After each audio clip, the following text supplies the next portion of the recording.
அனைவருக்கும் வணக்கம். இன்னைக்கு நம்ம காணொளியில வேலூர்ல நாம் கண்டெடுத்த அணில் குஞ்சுகளை நாம் வறுத்தெடுக்க போகிறோம். அணில் வறுவலுக்கு தயாரா நண்பா நண்பீஸ்? காணொளிக்குள்ள போயிடலாம் வாங்க நண்பா நண்பீஸ். முதல் அணில் வேற லெவலான ஒரு அணில். இந்த அணிலுடைய பெயரே பார்த்தீங்கன்னா சுறாவாம்.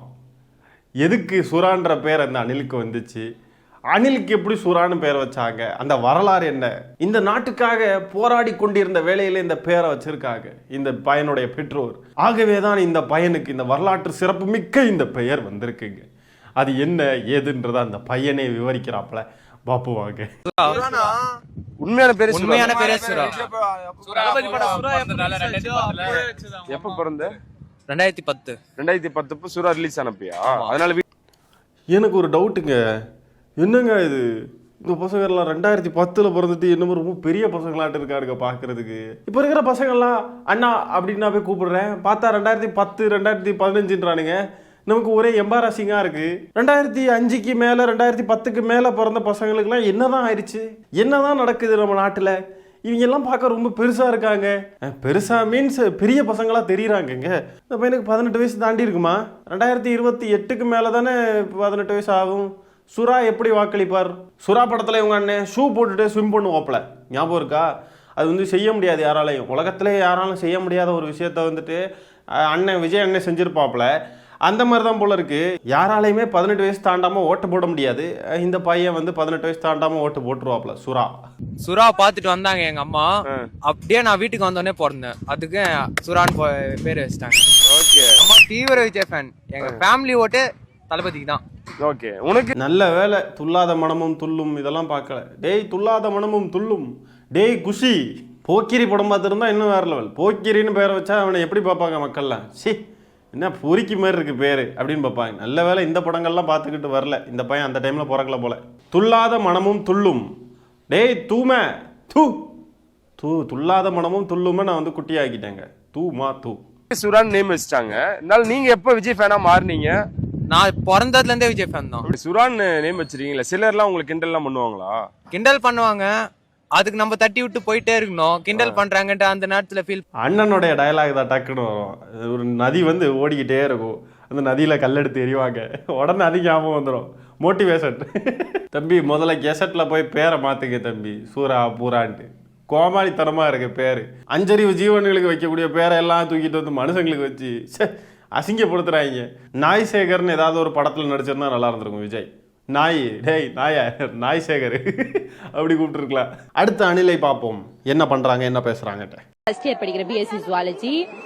நான் வந்து காலேஜ் இன்னைக்கு லீவு, தளபதியை பார்க்கணும்னு வந்தேன். எனக்கு வந்து பிராக்டிக்கல் நடக்குது. எனக்கு வேணாம் பிராக்டிக்கல், வேணாம் மார்க் வேணாம், எனக்கு தளபதியை பார்த்தா போதும். அந்த இதுல படிப்புலனா இன்னொரு நாள் நான் பார்த்துப்பேன், மார்க் எடுத்துப்பேன், எல்லாம் பண்ண முடியும். ஆனா தளபதி இன்னைக்கு விட்டா என்னால எப்பயுமே பார்க்க முடியாது. அதனால தளபதிக்காகவே நான் இன்னைக்கு வந்திருக்கேன்.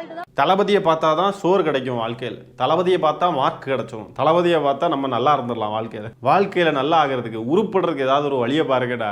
தளபதியை பார்த்தா நான் நல்லா இருப்பேன். எனக்கு ப்ராக்டிக்கல்ஸ் மார்க்ஸ் அதெல்லாம் தேவையில்லை. எதுக்கு அதெல்லாம் படிச்சுக்கிட்டு தேவையில்லாம? உங்களை எல்லாம் ஏமா தற்குறின்னு சொல்லக்கூடாது. தற்குறின்னு சொன்னா மட்டும் கோவம் வருது உங்களுக்கு. உங்க அண்ணன் வரிஞ்சு கட்டிட்டு வந்து நிக்கிறாப்ல, எங்களை எதுக்கு தற்குறின்னு சொல்றீங்கலாம். தற்குறின்னு சொல்லாம உங்களை எப்படி சொல்றது? அறிவாளிகள்னு சொல்லலாமா இப்படியெல்லாம் பேசுறவங்கள? விஜயை இனிமே பார்க்கவே முடியாதான். சரி பார்க்கவே முடியாதனால இப்ப என்ன, பார்த்துதான் ஆகணும், என்ன கட்டாயம் இருக்கு? அப்படியே பார்த்தாலும் அவர் தான் சொல்றாரு மேடையில எல்லாம் ஏறிக்கிட்டு, நான் ஆட்சிக்கு வந்த உடனே எல்லா ஊர்களுக்கும் வந்து உங்களை சந்திப்பேன். அப்ப பாத்துக்கோங்க, காலேஜ் எக்ஸாம் எல்லாம் விடவா அது முக்கியம் அவரை பார்க்க போறது? அப்போ விஜய் அவர்கள் பேசக்கூடியதே இவங்கெல்லாம் நம்பல. இவர் ஆட்சிக்கு வந்தாலும் இவர் நம்மளெல்லாம் பார்க்க வரமாட்டாருன்னு இவங்களுக்கு நல்லா தெரியும். பனையூருக்குள்ளேயே தான் உட்காந்துருப்பாரு, பதுங்கி இருப்பாரு, அவர் வெளியே வரமாட்டாரு. இப்போதான் வந்திருக்காரு, வர்றப்போ பார்த்துடணும்டா அப்படின்றத இவங்க மனநிலையில ஃபிக்ஸ் ஆகி இருக்கு. விஜயே வந்துட்டு நீங்க போங்க காலேஜுக்கு போய் படிங்க அப்படின்னு சொன்னாலும் இவனுங்க கேட்க மாட்டானுங்க. வித்தியாசமான பிறவிகள். நல்லா வருவீங்க சகோதரி, நல்லா வருவீங்க. இந்த காணொலியை பாருங்கள். அங்க பாருங்க தெரிச்சுக்கிட்டு போய் விழுறானுங்க பாருங்க பைக்ல. எவன் தலையிலையும் ஹெல்மெட் இல்லை, ஒருத்தனும் சாவலையா? சே, எவனா ஒருத்தன் செத்துருவான்னு நினைச்சோமே. கொஞ்சம் அட்டாக் பண்ணி பேசுற மாதிரி இருக்குல்ல, பின்ன எப்படி பேசுறது? எப்போ பார்த்தாலும் பரிதாபப்பட்டுக்கிட்டே இருந்தா இவனுங்க திருந்துறானுங்களா? டே இப்படி பண்ணாதீங்கடான்னு 1008 தடவை சொன்னாலும் கேட்க மாட்டேங்கிறானுங்க. போய் வலிச்சு வாரிக்கிட்டு தான் விழுறானுங்க. ஒருத்தன் தலையிலையும் ஹெல்மெட் கிடையாது. மண்டை கிண்டையெல்லாம் உடையாம தப்பிச்சானுங்களே. கொஞ்சம் மனசாட்சி இல்லாம பேச வேண்டியது இருக்குங்க, வேற வழி இல்லைங்க. இவனுங்க இது இப்படி பேசினாலும் இவனுக்கு திருந்துவானுங்கன்னு நினைக்கிறீங்க? பாருங்க அபியூஸ் பண்றான் பாருங்க, இது கொஞ்சம் கூட இந்த பையனுக்கு மனசாட்சி இல்லை, கீழே விழுறாங்க, கீழே விழுறதை இவன் கிண்டல் அடிக்கிறான், அப்படிதான் தூக்கிட்டு வருவானுங்களே இல்லையே, இவனுக்கு திருந்த மாட்டானுங்க. அதனால நம்ம மட்டும் எதுக்கு வந்து மனசாட்சியோட ஐயோ கீழே விழுந்துட்டோம், ஐயோ அடிபட்டுருக்கோம்ல, ஐயோ கீறி இருக்கும்ல அப்படின்னு ஏன் பார்க்கணும்? விழுந்து சாவலையா மூதேவி அப்படின்னு நம்ம கேட்கறது நல்லா இருக்கும். அதுலயும் எளிமை நின்று விஜய கையெடுத்து கும்பிடுறான். ஏண்டா அடிபட்டிருக்கு, வண்டி விழுந்திருக்கு, என்ன ஆச்சு ஏதா ஆச்சுன்னு பார்க்கறத விட்டுக்கிட்டு விஜய் சார் வந்துட்டீங்களா சார் அப்படின்னு பார்க்குறான். தலைவா உன் காதுகளுக்கு கேட்கலையா, நாங்கள் விழுந்து கிடக்கிறோம் பாருங்க, வா. வரமாட்டான். தலைவா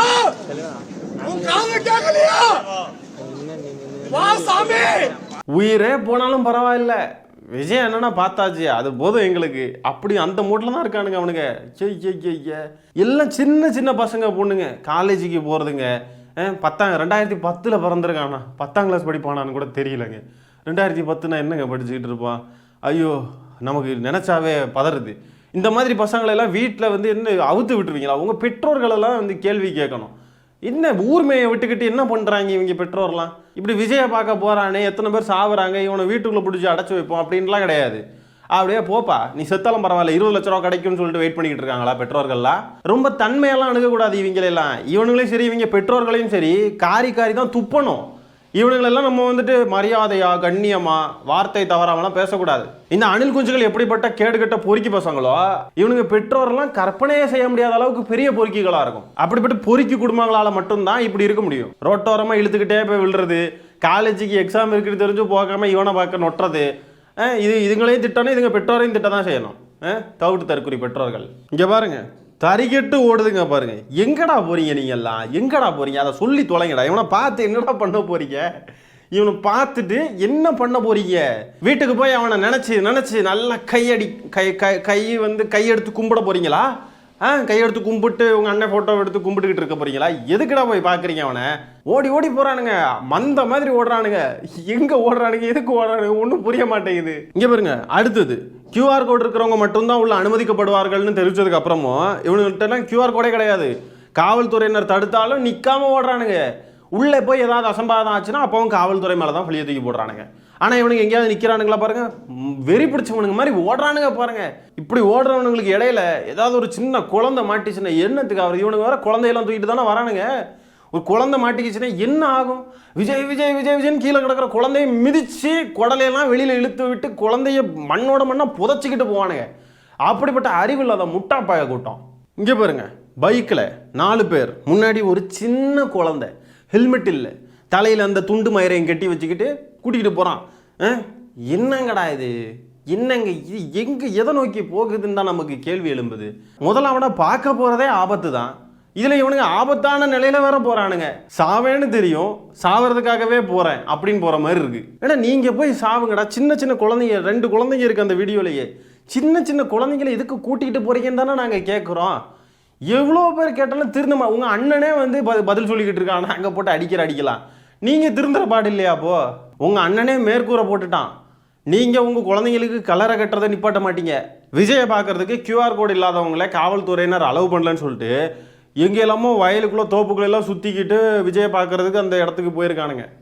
இவனுங்களை என்னத்த சொல்கிறது பாருங்க, கிலோமீட்டர் கணக்காக நடந்து போகிறானுங்க.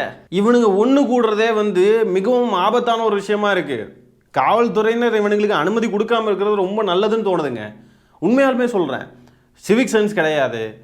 காவல்துறை சொல்கிறத கேட்க மாட்டேங்கிறானுங்க, கட்டுப்பட மாட்டேங்கிறானுங்க. யாருக்கும் தன்னுடைய கட்சி தலைவரோ கட்சியோ சொன்னால் கூட கேட்க மாட்டேங்கிறானுங்க. இப்படி இவனுங்க இருக்கிறப்போ இவனுங்களுக்கு அனுமதி கொடுக்கறதே பேராபத்து தான். எங்கே யாருக்கு என்ன ஆகும்னு தெரியாத நிலையில் இருக்குது ஒரு கூட்டம். இப்படி எந்த கட்சி கூட்டமாவது இப்படி கூட்டுறப்போ என்ன ஆகுமோ ஏதாகும்னு பயந்து கூட்டுவாங்களா? ஏதாவது 1-2 அசம்பாவிதங்கள் தெரியாமல் நடக்க வாய்ப்பு இருக்குது. தெரியாமல் நடக்கிறது அது விபத்து. ஆனால் இந்த கட்சியில் நடக்கிறது விபத்து கிடையாது, முட்டாள்தனமாக போய் ரசிக வெறியில் போய் அடி வாங்கி சாவறானுங்க. விபத்துக்கும் முட்டாள்தனத்துக்கும் டிஃப்ரென்ஸ் இருக்குது. 41 பேர் இறந்ததை விபத்துன்னு சொல்ல முடியுமா? அதே மாதிரி தான் இந்த ஒட்டுமொத்த தாவேகா கும்பல் இருக்கு பாருங்க, தலைவன் முதல் ரசிகர் மனநிலையில் இருக்கக்கூடிய அத்தனை பேரும் எல்லாரும் சேர்ந்து செஞ்ச கொலை, எல்லாருடைய முட்டாள்தனமும் அதில் கலந்துருக்கு. அந்த இறந்து போன சின்ன குழந்தைங்களை தவிர மீதி எல்லாருமே முட்டாள்தனமா எல்லாம் செஞ்சு அந்த சின்ன குழந்தைகளையும் கொண்டு இவனுங்களும் செத்து போய் இன்னைக்கு வரைக்கும் அவனுங்க மேல தப்பு இருக்குன்றத ஒத்துக்காம இருக்கானுங்க. முட்டாள் கூட்டம், மூடர் கூட்டம். என்ன என்னென்னலாம் பேசுனாரு? அவர் பேசுனதுல உங்களுக்கு என்ன ரொம்ப பிடிச்சது? என்ன பிடிச்சதுன்னா அவர் பெண்களுக்கு பாதுகாப்பு இருக்குது. அவர் வந்தா அவர் பேசினது எல்லாமே நான் கரெக்டாக தான் பேசினாங்க. நாங்களே பெங்களூர்லேருந்து அவர் ஸ்பீச் பார்க்கறதுக்கு வந்திருக்கிறோம், அங்கேருந்து வேலை விட்டு. வேலையை விட்டு பெங்களூர்லேருந்து வந்திருக்காங்க. வேலையை விட்டுக்கிட்டு வர்ற அளவுக்கு விஜய் வந்து அப்படி பெரிய பிடுங்கி அப்படியே சொற்பொழிவு ஆற்றல் மிக்க உரை, அப்படியே திராவிட அரசியல், இந்துத்துவ அரசியல், தந்தை பெரியார் அவர்கள், அறிஞர் அண்ணா அவர்கள் என்னெல்லாம் பேசினாங்க, எப்படிப்பட்ட அரசியல், என்ன தமிழ்நாடு, எப்படி தமிழ்நாட்டுக்கு என்ன இது இருக்கு, அதெல்லாம் வந்து அப்படியே கரைச்சி குடிச்சு அப்படியே கொட்டி தீத்துட்டாப்ல. அங்கே வந்துட்டு எமோஷனல், என்னைய வந்து எல்லாரும் அடிக்கிறாங்க, என்னைய கலாய்க்கிறாங்க, கேலி கிண்டல் பண்ணுறாங்க, என்னையும் மக்களையும் பிரிக்க முடியாது, மக்களோட மக்களாக நான் நிற்கிறதுனால எல்லாருக்கும் காண்டு. நண்பி சத்தியம் பண்ணுங்க, எனக்கு வாக்களிப்பீங்கன்னு சத்தியம் பண்ணுங்க. முதலமைச்சரை என் மேலே ஏன் பழிய போட்டீங்க? நான் உங்க நண்பன் தானே, ஏன் என் மேலே பழிய போட்டீங்க? இதைய வந்து அடிக்கிறாங்க இப்படிட்டுலாம் பேசிக்கிட்டு போனதை பார்க்கறதுக்கு பெங்களூர்லேருந்து வந்திருக்காங்க. அதுவும் வேலை வெட்டியெல்லாம் விட்டுக்கிட்டு வந்திருக்காங்க. அருமை அருமை. பெங்களூர் இருக்கிறது நாங்க, பெங்களூர்ல நாங்க இவங்களுக்காக அங்க டிவி கேட் செலிப்ரேஷன் நாங்க பண்றோம். பெங்களூருக்கும் டிவி கேக்கு என்ன சம்பந்தம்? புரியல. பெங்களூருக்கும் டிவி கேக்கும் என்ன சம்பந்தம்? அங்கே நீங்கள் என்ன பண்ணுறீங்க? இங்கே வந்து இவனுக்கு சாவுறது, இங்கே இவனுக்கு கொலை பண்ணுறதெல்லாம் பத்தாது, நீங்கள் பெங்களூர்லேயும் இது பண்ணி தமிழ்நாடு கர்நாடகாவுக்குள்ளே ஏதாவது ஒரு பிரச்சனை உண்டாக்கி விடணும்னு தெரியுறீங்களா? டிவி கேட் கொடி வச்சு ஃபுல் செலிப்ரேஷன் பண்றது. இப்போ சிவராத்திரி கூட நெருப்பெல்லாம் மெரிச்சிருக்கிறோம்.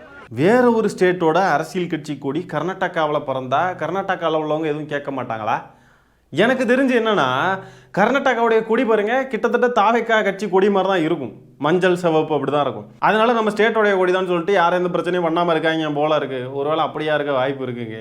விஜய் ஜெயிக்கணும்னு கொடி வச்சு அங்க இருந்தாலும் அவருக்கு எங்க இருந்தாலும் சப்போர்ட் பண்ணலாம். அட்லீஸ்ட் ஓட் இல்ல சப்போர்ட்டாவது அவருக்கு பண்ணலாம்னு சொல்லிட்டு அவ்வளவு. சப்போர்ட் பண்ணி என்ன சப்போர்ட்? லைக் ஷேர் சப்போர்ட் இதுவா?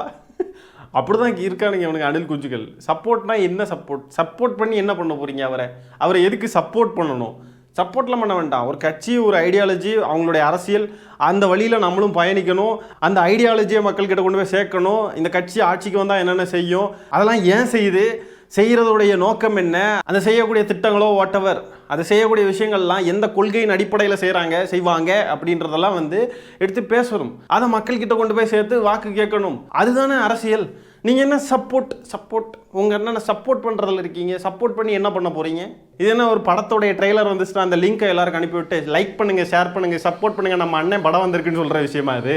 விஜய் அவர்கள் நேற்றுக்கு அழுதுது, பேசுனது எல்லாமே பார்த்தீங்கன்னா ஸ்கிரிப்ட் பேப்பர் லீக் ஆகிருக்கு. இங்கே பாருங்கள், இந்த இடத்தில் நார்மலாக பேச தொடங்கி அப்படியே சத்தமாக பேசவும், எவ்வளவு கத்தி சொல்ல முடியுமோ அவ்வளவு கத்தி சொல்லணும், அது சென்சிட்டிவான சென்டிமெண்ட் அப்படின்னு சொல்லுங்க, இப்படிலாம் எழுதியிருக்குங்க.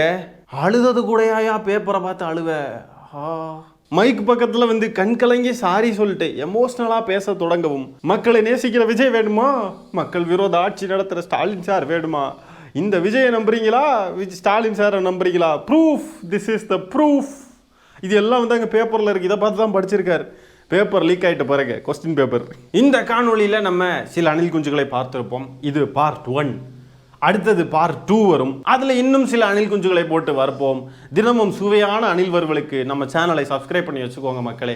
இந்த காணொலியை நான் இத்துடன் நிறைவு செய்து கொள்கிறேன். நன்றி, வணக்கம்.